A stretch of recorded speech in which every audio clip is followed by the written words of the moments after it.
Personal de Exchange Line Protection ainda se aplica, né, filtro de conexão, filtro de conteúdo, porém, no Hybrid Mail Flow a gente tem que entender o Hybrid Mail Routing, as configurações do administrador, o que ele escolheu quando ele fez o Hybrid Configuration Wizard, o que ele escolheu quando ele está apontando MX para um lugar, está apontando MX para outro, como funcionaria o Mail Flow entre aquele ambiente on-premise e aquele ambiente online, e até da internet, né? Eu tenho um MX apontando para o IOP, só que eu mando e-mail para um usuário que ainda está on-prem. Como é que funcionaria esse Mail Flow? Ou o contrário, o MX está apontando para on-prem e eu mando mensagem para um usuário que está na nuvem. Então a gente chama tudo isso de Hybrid Mail Flow. A gente não chama só de on-prem para um cloud como Hybrid Mail Flow. Tudo que envolve essa mensageria, ou se eu mando uma mensagem para um cara que está na nuvem e um cara que está on-prem. Hybrid Mail Flow. Né? Então, ele parece ser um pouco complicado na parte de troubleshooting. Porque, geralmente, quando a pessoa faz o troubleshooting de Hybrid Mail Flow, ela não tem um entendimento da arquitetura disso. E também de como ela configurou isso. Então, a primeira coisa que a gente tem que entender é qual opção eu selecionei no Hybrid Configuration Wizard. E aí o segundo passo é, eu realmente segui aquela opção quando eu fui configurar, por exemplo, o meu MX? Os meus conectores estão corretamente configurados? O Hybrid Configuration Wizard conseguiu configurá-los corretamente? Aí existem aqueles logs do próprio Hybrid Configuration Wizard que eu expliquei na sessão de Hybrid Configuration Wizard, de como a gente entende se foi criado ou não. Basicamente também fazer match de conector, ver se está configurado corretamente dos dois lados. E tem que fazer match, né? Então, como eu tinha falado anteriormente, deixa eu bater tudo. Parece como uma mensageria interna, né, o Hybrid Mail Routing, porque componentes de Exchange como Transport Rule, Journaling e Spam, por exemplo, vai ser difícil no cenário de Mail Flow de Hybrid ser considerado Spam, porque ele traduz isso como mensageria interna. Porém, ainda existem cenários em que pode ser considerado spam. Logicamente, se você está mandando spam, ou vírus, etc., alguma coisa assim, o IOP ele vai te pegar. Então, no Hybrid Transport, mensagens enviadas entre ambas as organizações são autenticadas, encriptografadas, etc., TLS, e são internas para os componentes de Exchange, Transport, Journaling e Spam Policy. Quem criou isso?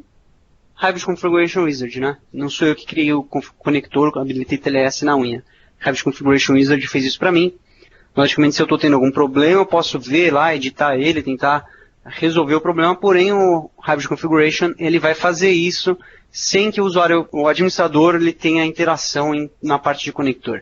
Porque a gente pegava muito problema antes de ter o Hybrid Configuration Wizard em questão de Mail Flow, simplesmente porque os conectores eles foram configurados erroneamente. Então, eu tenho três cenários. Eu tenho um cenário de MX apontando para on-prem. Eu tenho um cenário de MX apontando para um cloud com Centralized Transport desabilitado e MX apontando para cloud com Centralized Transport habilitado. Três cenários, três necessidades diferentes. Esse do meio MX on cloud com o Transport desabilitado é o padrão, é o default, é a primeira opção no Hybrid Configuration. Aliás, se você não tentar customizar, é o que ele vai fazer. Significa que você vai ter que atualizar seu MX para o IOP. E é o cenário mais utilizado, é o cenário que dá menos problema. É o cenário que a maioria dos clientes estão. Por que eu poderia escolher MX para on-prem?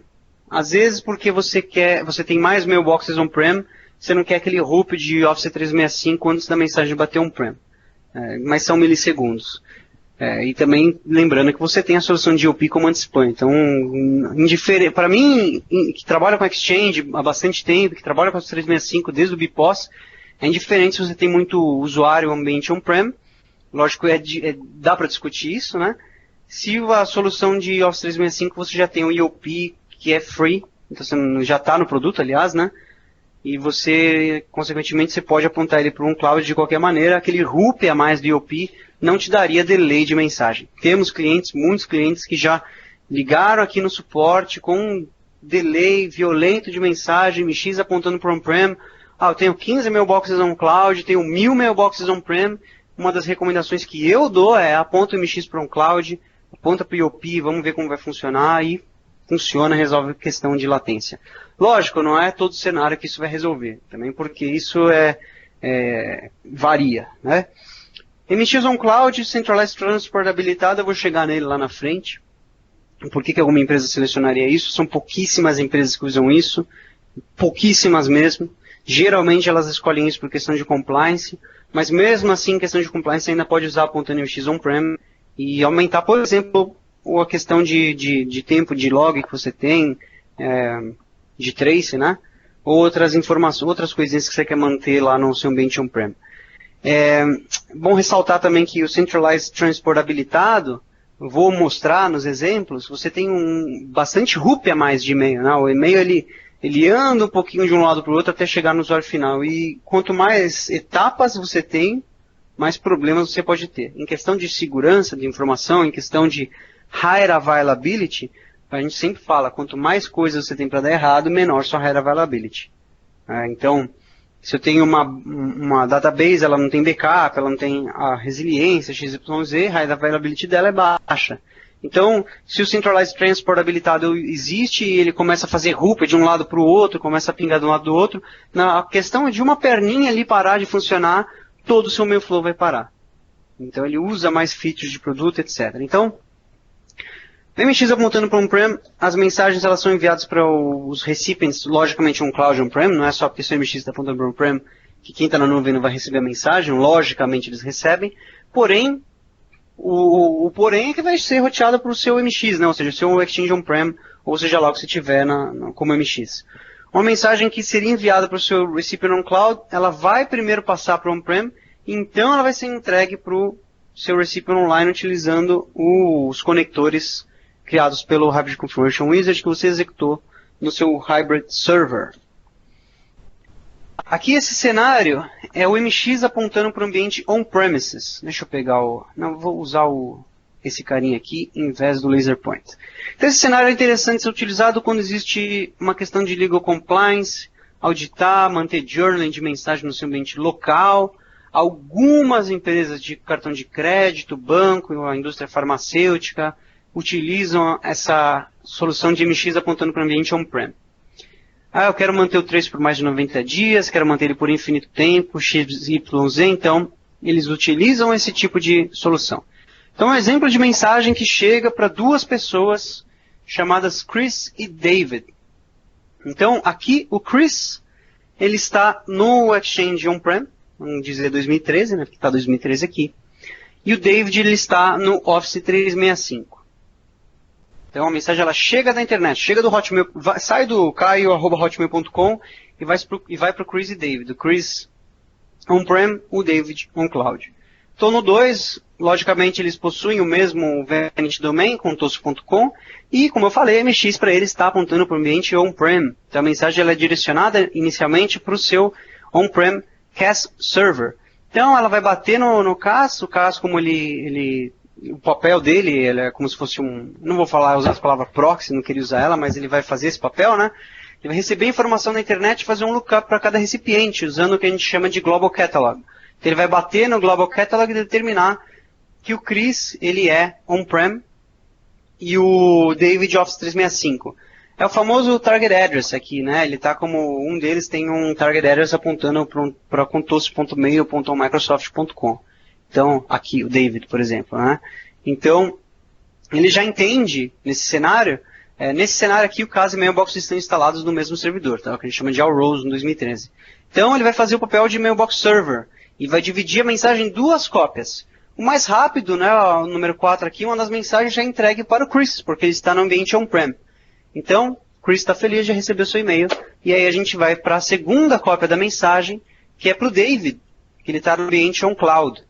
Então ela é entregue para o nosso querido Exchange Online Protection pela internet. Como é que a gente usa isso? Como é que a gente faz isso? Basicamente pelo Send Connector configurado no on-prem e ela chega no Inbound Connector no Office 365. Né? Ela tem TLS para entregar mensagem de segurança, etc. O IOP, ele vai, aqui a mensagem ela bate no Exchange Online Protection, né? E o IOP não vai perder tempo, pegar essa cópia da mensagem que ia para o David e vai mandar para a organização. A mensagem ela é escaneada para vírus e enviada para a mailbox do David. Então, por que alguém utilizaria esse cenário? Como eu falei, para ter mais legal hold on-prem, ou às vezes você tem mais mailboxes no ambiente on-prem do que on-cloud, que você quer isolar que muitas mensagens façam o contrário, que é o que eu vou explicar logo logo. Nem sempre, não é uma regra para todas as empresas, acho que cada empresa tem sua necessidade. Às vezes, o meu servidor on-prem ele não é bom de size, não tem uma boa performance, eu quero manter MX para Office 365, etc. Esse é o inbound da mensagem para a internet. Em resumo, uma mensagem ela sai do Hotmail, vai para o Chris e David, o Chris on-prem, David com cloud, vai bater no caso, o caso vai bater no AD, vai ver quem que é quem aqui, né? Logicamente, a gente está falando do ambiente híbrido, ou seja, DIR5 já populou os valores lá, no ambiente cloud, eu sei que eu tenho um contoso.mail.microsoft.com, esse cara tem que ir no Office 365. O Chris, como é a Rose, ele é mailbox também, ele vai mandar a mensagem do Chris para o Chris. E a mensagem do David vai para o Send Connector do ambiente on-prem, bate lá no inbound do ambiente on-cloud, vai para o EOP, e o EOP vai mandar essa mensagem para o Exchange Online, para o David. Basicamente, ele vai entregar para um mailbox server da nossa nuvem, né, do nosso data center. Vamos falar então do default, que é o cenário mais comum, é o cenário que as pessoas utilizam mais, é o default, ou seja, Centralized Transport desabilitado, MX apontando para o Protection, ou seja, para a nuvem. Mesma coisa, deixa eu usar a lupa. Mensagem chega da internet para o Chris e para o David. Novamente, Chris on-prem e David on-cloud. Né? Os dois endereços eles têm um Vanity Domain, ou seja, MX apontando dessa vez para o EOP e não para o ambiente on-prem. E o EOP ele vai rotear a mensagem para o Exchange Online. O Exchange Online ele vai fazer o scan da mensagem para vírus, faz o lookup de cada recipiente, basicamente a mesma coisa que o on-prem faz, só que no data center da Microsoft. E aí no 5 a mensagem ela é dividida em duas cópias. Uma cópia já é entregue para o David, porque ele está no Office 365, correto? O Chris, ele está no ambiente on-prem. Então a segunda cópia ela vai bater no EOP de volta, ele vai mandar para o ambiente on-prem. Dessa vez para Outbound Connector do ambiente on-prem e Receive Connector do ambiente Outbound Connector do ambiente on-cloud e Receive Connector do ambiente on-prem. E o ele vai mandar essa mensagem para 2013 aqui no meu servidor. O caso vai pegar essa mensagem, né, para mandar ela para o mailbox server, lembrando que nesse cenário é um all roles, e vai mandar para o Chris. Aqui é interessante ressaltar que não tem um Global Catalog nesse cenáriozinho aqui on-prem, porque ela já bate categorizada, né? Então ela já sabe quem que é o Chris, de onde ele vem, etc. Porque existe aqui um all relationship, uma federation entre as organizações on-cloud e on-prem. Vamos voltar aqui em cenário por cenário. Deixa eu usar dessa vez para mudar um pouquinho a caneta. Mensagem da internet, hotmail.com, por exemplo. Vai bater vai ver que o Chris e o David eles possuem contos.com, esse Vanity Domain, está lá validado no meu portal. Só que no 3 e 4 aqui, o Exchange Online ele vai entender que um dos recipients, o David, ele está na cloud, e o outro, que é o Chris, ele não está na cloud, ele está on-prem. E aí essa mensagem ela vai sair, né, essa cópia dessa mensagem do Chris, ela sai pelo Outbound Connector do Exchange Online Protection, ela chega aqui, deixa eu fazer a setinha aqui, dos dois lados aqui, ela chega aqui como Receive Connector do ambiente on-prem, já categorizada, como a gente está falando de um cenário all roles, um mailbox server, roteia essa mensagem para o recipient do Chris. Agora vocês vão entender por que são poucas as empresas que utilizam o Centralized Transport habilitado. Ele é só recomendado por organizações com Specific Compliance Related Transport Needs, ou seja, tem uma necessidade muito específica de compliance. A recomendação da Microsoft é para que organizações típicas, organizações comuns de Exchange Online, não habilitem o Centralized Mail Transport, e vocês vão entender por quê. Ou seja, isso geralmente é quando o administrador ele quer usar o EOP como Emacs, porém ele quer que todo o trabalho seja feito no ambiente on-prem. Vai ter que legal hold, etc. no ambiente on-prem. E aí vocês vão entender por que eu digo de hoops. Por que pode dar algum probleminha ou outro. Por causa de muitos hoops, né, muitos processos na etapa que podem causar latência, podem causar simplesmente a falha no meu flow. Mensagem chega da internet para o Chris e David, novamente, aquele cenário que a gente já conhece. Chris on-prem, David on-cloud. Os dois eles têm o SMTP do contoso.com. Então o MX vai estar apontando para o Exchange Online Protection. porém o Mail Transport está habilitado, ou seja, todo o trabalho vai ser feito no ambiente on-prem. O IOP ele vai receber a mensagem, vai falar, eu tenho o Centralized Mail Transport habilitado, então eu vou rotear essa mensagem para o on-prem. Então ela chega aqui no MX, ele já roteia para o on-prem. Aqui Outbound Connector, aqui Receive. Minha letra não é muito boa, mas também estou usando o mouse. Connector. Então já usa uma comunicação de conector aqui, né? Então a mensagem ela vai chegar no ambiente on-prem, o caso vai fazer o lookup no Global Catalog e vai ver que uma mailbox é on-prem e a outra mailbox, aqui o Global Catalog, deixa eu circular, e a outra mailbox é on-cloud. Então, novamente, ela vai criar duas cópias da mensagem, uma já é entregue para o Chris, porque ele está no ambiente on-prem, e a outra cópia vai de volta para o IOP, ou seja, está vendo a redundância, né? A mensagem ela chegou no IOP, foi para o on-prem e vai voltar para o IOP. Então ela vai voltar, aqui ela vai para Send Connector, do ambiente on-prem, e aqui Inbound Connector do ambiente on-cloud. Ela vai voltar para o IOP vai receber essa mensagem do ambiente on-prem, aqui, e vai rotear essa mensagem para o David que está on-cloud. Coitado do David, não recebeu essa mensagem aqui diretamente, né? Ele teve que esperar todo o fluxo acontecer. Logicamente, isso é questão de milissegundos, às vezes 1 segundo, porém, hoops a mais. Por exemplo, se o meu Send Connector não estiver fazendo o match de Inbound Connector, a mensagem para o David nunca é entregue. Um dos exemplos, né? Ou seja, especificações de compliance é bem específico mesmo. Eu quero que o MX aponte para o IOP, só que eu quero que o trabalho seja feito on-prem, quero manter algumas coisas como message trace de mais de 90 dias, etc., journaling, etc. Quero usar o Mail Transport habilitado. Por isso que ele é a última opção no Hybrid Configuration Wizard. Ele é a terceira opção, consequentemente última. Aqui o Outbound ele é bem simples, de Exchange Online para a internet, sem centralizer, logicamente, em outras palavras, o default. David tem uma mailbox no Exchange Online. Cadê o David? Aqui. Esse aqui é o David, tem uma mailbox, esquecendo de escrever que é David aqui, vou deixar um D. Tem uma mailbox no Exchange Online, manda uma mensagem para o Erin, cpandl.com, ou seja, um domínio externo, né? Não está lá no Office 365. A Exchange Online vai fazer o scan da mensagem para vírus, vai fazer o outbound, vai bater em standard Delivery Pool ou High Risk Delivery Pool, vai bater em standard porque não tem vírus nem nada, vai fazer essa scan e vai entregar a mensagem para o MX do cpndl.com e ela vai para a famosa www internet. Agora com o nosso amigo Centralized Mail Transport habilitado. Isso aqui é o que acontece quando você habilita o Centralized Transport. Então ele também vai funcionar para Outbound Message. Então, esse aqui é um diagrama de um recipiente que está na Exchange Online para um endereço externo, o famoso David. Então o David ele tem uma mailbox na Exchange Online, manda uma mensagem para o Erin. A Exchange Online vai fazer o scan dessa mensagem para virus, logicamente, para bater se vai em high risk ou não, etc. E vai enviar para o IOP. O IOP está configurado como centralized, então ele vai mandar todas as internet bound para o servidor on-prem.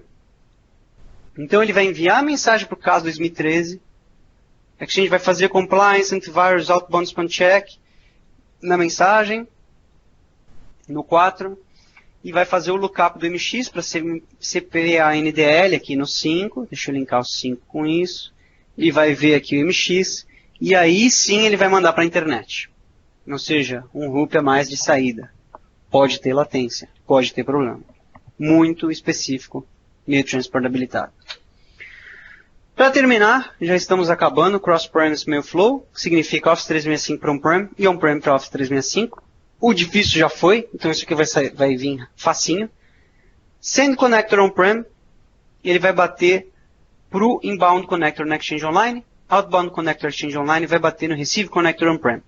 Então, acho que esse slide aqui não fica tão claro, ele ficaria um pouco mais claro se ele tivesse o nome do conector aqui. Mas esse slide aqui sim fica uma imagem mais clara. Então, em cima, Inbound Mail, então o Outbound Connector, né?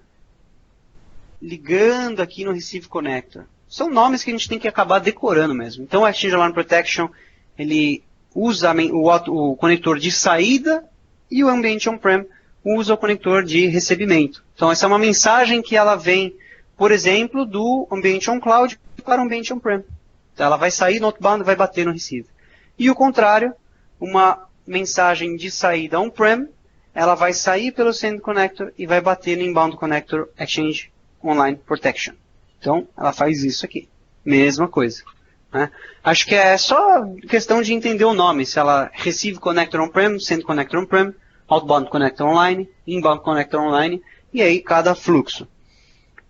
O mais interessante é a questão de, meu flow não está funcionando, etc. Você bater essas informações. Acho que isso eu já tinha até mostrado em uma outra sessão, mas os Inbound Connectors, Outbound Connectors, tem que fazer match com os conectores do Office 365, do On-Prem, desculpa.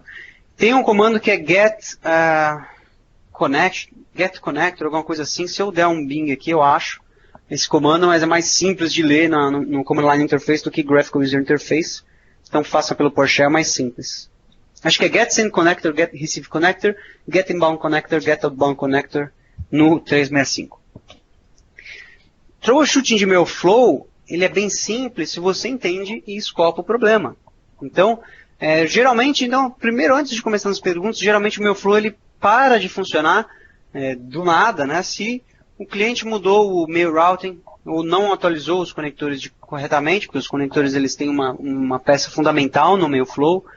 Server-side issue, ou seja, um problema no meu servidor on-prem, ou um problema até de service interruption no Exchange Online. Um third-party issue, tem um carinha a mais ali que faz MailFlow, esse carinha pode estar dando um problema. E aí você começa com as perguntas, o MailFlow já funcionou antes ou não, quando parou de funcionar, você recebe o Non-Delivery Report, pega o Non-Delivery Report, e-mail externo para nuvem, cloud para externo, on-prem para cloud, cloud para on-prem, externo, on-prem externo, cloud para cloud. Por quê? Isolar, né? A gente consegue entender aqui se tem algum conector, por exemplo, com problema, se a gente isolar o cenário. Isso chama scope. A gente escopa o problema antes de sair para troubleshooting. A gente pode usar o Message Analyzer para ver se existe uma latência em algum lugar específico. Lógico, aqui nesse cenário a gente fez um teste aqui, não teve latência, 2 segundos, 1 segundo. É sempre interessante você ver o RUP, né, que está tendo latência. Se eu tenho aqui 1000 minutos e você vê que é um RUP fora do Office 365, não é protection.outlook nem nada, provavelmente é um problema do lado do seu parceiro. Message Trace ele pode ser feito pelo portal ou pelo PowerShell, Get Message Trace. Ele é simples, ele não tem muita informação verbosa, mas ele ajuda muito em troubleshooting se você entende o que você está procurando. Tem o Message Trace detalhado, que você seleciona a opção, tem uma opção aqui de incluir eventos de mensagem, ele vai criar um CSV, ou você pode pegar no PowerShell, se eu não me engano é Get Historical Trace, ele vai pegar essa mesma informação. Ele não vem ele vem assim, né, e aí a gente consegue filtrar pelo próprio Excel, a gente fez um filtro customizado aqui e conseguiu ver algumas informações, por exemplo, 250 Success, Recipient OK, Junk Mail, etc. Então, filtrando por Message ID é sempre mais fácil para você ver o fluxo de mensagem daquela mensagem que às vezes não chegou ou chegou e não deveria ter chegado na mailbox final.